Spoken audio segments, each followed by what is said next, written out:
på er alla vänner. Idag ska jag berätta om hur det gick till den dagen när lilla Mio och Sirpa var i Skärholmen för att gå och titta i affärer. Det var en otroligt solig och vacker oktoberdag och både lilla Mio och Sirpa var på strålande humör.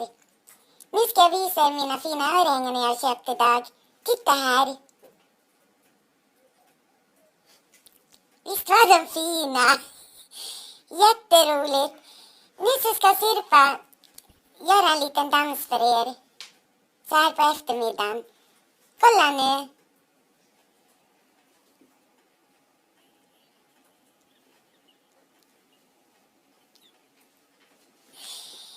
Det var väl fint gjort av Sirpa, tycker ni inte?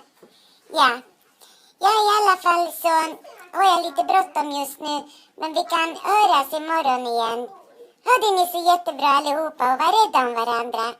Hej!